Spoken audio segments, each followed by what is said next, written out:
Straight facts. Separating substances, notes. All right, first of all, thinking about substances, if we break them down in a little concept map here, we have substances can be broken down into two categories. We can have pure substances or mixtures. We say pure substances different than mixtures because what those are is just one type of particle. Okay? Put a little note there. One type particle. Or I should have said one particle type, but whatevs. One type of particle. Okay? Now the difference between elements and compounds is that elements are just one type of atom.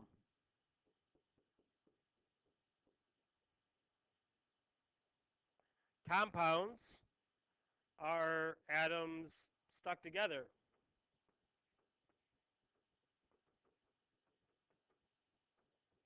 But it's still not a mixture because it would still be one type of molecule. Sorry, I know it's kind of small there.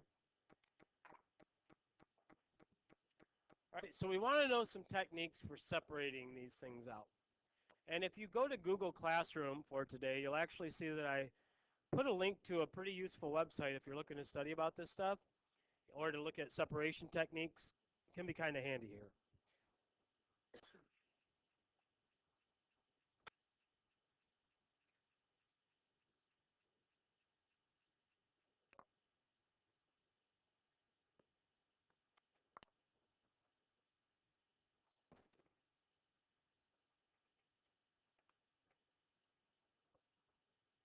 So let's take a gander at this.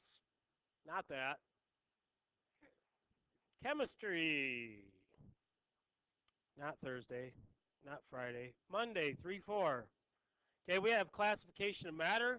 This is all on the same website, but if you wanted to look through here, we have not all liquids have the same composition, not all solids have the same chemical composition, not all gases, blah, blah, blah, blah, blah. But that could be helpful. But we're going to focus more on the separating mixtures. So some different ways that we can separate mixtures. Now these are going to be some physical methods, okay? The difference between physical methods and chemical methods is that with physical methods, we're separating the parts of the substance, but we're not changing them into any new substance. Okay, we're keeping them chemically the same. All right. So we have paper chromatography we can use. We have filtration is actually the first one I put on the notes. Okay. So physical separation. Filtration depends on a difference in size of the particles.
So this is a mixture of water and sand.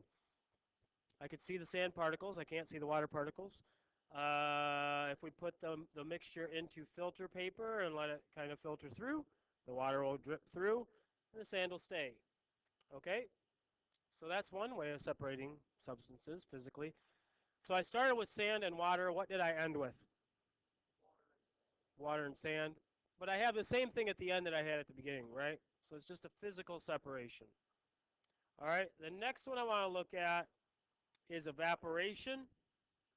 So with evaporation, it's a process by which water or other liquids change from a liquid state to a vapor or gas state. So basically, we're going to boil something off. We have a mixture. Here it's water and salt. All right. And what we're going to do is we're going to boil it because the water is going to boil at a much lower temperature than the salt. All right? So the water all boils off and it's out of here, it's gone, see you later. But what's left is the salt. Did we effectively separate the mixture? Yeah. We have the salt still. We don't have the water. The water's gone. We didn't collect it. It just took off. But this is evaporation. So we'll write that down for number 2, evaporation.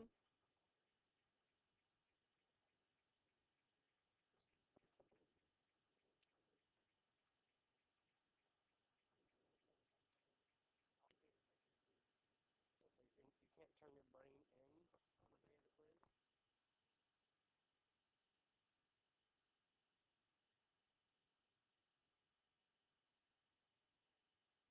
quiz. Off one substance for evaporation. Whatever's left, we separated that out. Okay, so in that example, we separated out the salt.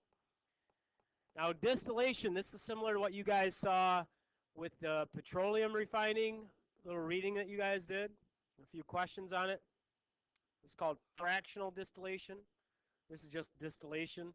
But here what we're going to do is not only boil something off, but we're also going to collect the vapor that leaves, the gas that leaves, and then cool it back down to make it condense. So in that petroleum example, we had the crude oil came in, we heated it, and it turned into these different gases that condensed at different temperatures, at different levels, and then we were able to collect those liquids, right?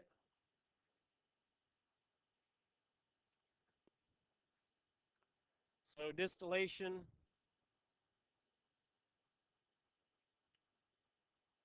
we already looked at. Cool. Oh, wait, we didn't look at it. Let's call it simple distillation.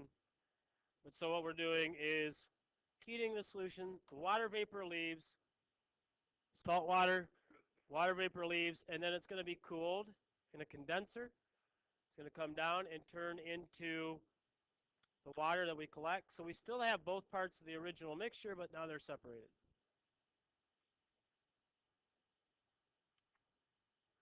And the last one is magnetism.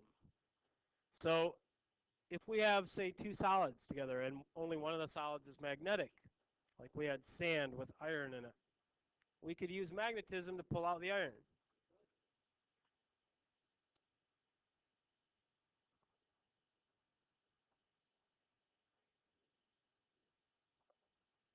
And then with chemical separation, what we're going to be doing is we're going to be making new things. Okay? Our end products are not going to be the same thing that we started with in chemical separation. We got to break chemical bonds or form new bonds, but we're going to make new substances, that's for sure.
Okay, so let's take a look at the Classification of matter, Pogel. So in terms of what we need to know, that's not it. In terms of what we need to know for the quiz, the new stuff, we're kind of talking about, I'm sorry, the old stuff is what we're talking about. So the last quiz, we don't need to know the graphing part. The new stuff is going to be from this classification of matter Pogel. So you want to make sure that you have this to study. Remember, it looks like this. You're going to want to study this because any questions from here all the way up to and including number 12, I can ask questions about. I can ask questions about these things. Tell me if it's an element or a compound based on the chemical formula. So remember that if it has a capital letter, it's showing you that's a certain type of atom. All right, so this first one here, there's only one type of atom. It's Br. That's an element. Letter B, we have Na, we have H, we have C, we have O. Those are all different types of atoms, but they're all stuck together too, so that would be a compound. Letter C, I have C stuck to H, stuck to O, and then I have another thing with H stuck to O. So this is actually a mixture, and it's a mixture of compounds if I wanted to be more specific. Cu, just one atom, so that's an element. Zn, just one type of atom, it's an element. This would be a mixture though, it's got the and sign in there, it's a mixture of elements. But anyway, so anything up to and including number 12, that's fair game for your quiz tomorrow. Now, 13, so we didn't get a chance to go over this, and this deals with the separation stuff that we're talking about with these notes. So it says it's often useful to separate matter. Physical methods of separation like filtering or distilling do not require a chemical change. In other words, no chemical bonds are broken or formed during the separation. Chemical methods of separation, such as decomposition or electrolysis, where we're going to break something down into smaller parts, require a chemical change because we're going to break apart bonds and or form new ones. So 13A, we're going to take some cooked pasta, it's in water, and we're going to strain it. Would this be a physical separation or a chemical separation? Why?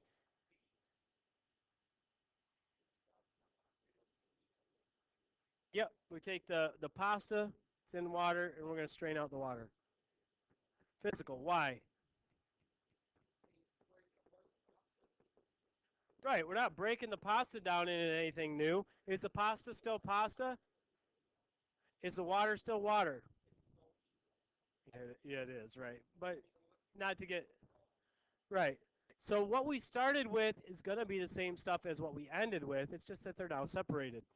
What about with letter B? We got a fuel cell, and we're going to take water, and we're going to separate it into hydrogen and oxygen. Would that be physical or chemical?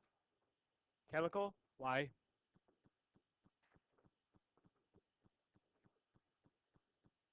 Karen? Changing the substance. We started with water. Do we have water at the end? No. Now we have hydrogen and oxygen. So we started with water, and then we changed it to hydrogen and oxygen to separate out the hydrogen and oxygen from the water. Now, we got to do that chemically. How do I know? Well, in water, we have H2O. It's two hydrogen atoms attached to oxygen. If we're getting the hydrogen and oxygen separate, then that means we must have broken those original bonds, all right? And we even ended up forming some new ones probably. All right, so letter C, which type of matter? Mixtures, compounds, or elements could be separated by physical methods. What do we think here?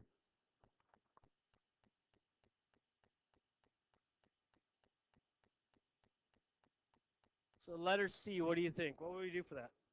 Ashley? Mixtures. You guys all agree? I agree. That's all that matters. All right, because we already showed that up there, right? We showed that in letter A. Pasta and water, that's a mixture. We separate it by physical means. Now, compounds, well, those are more than one type of atom stuck together. So can I just separate that by physical means? No, the only way I'm going to be able to separate them is by breaking chemical bonds. So that's not going to work. Elements are just one type of atom. There's no way we're breaking those down unless we do some kind of nuclear change, nuclear chemistry. All right? We'll talk about it later. Which type of matter, mixtures, compounds, or elements would need to be separated by chemical methods? So mixtures, we just cancel that out because we just said that could be separated by physical. Elements, we can't break those down in any other smaller part. They're one type of atom, that's it.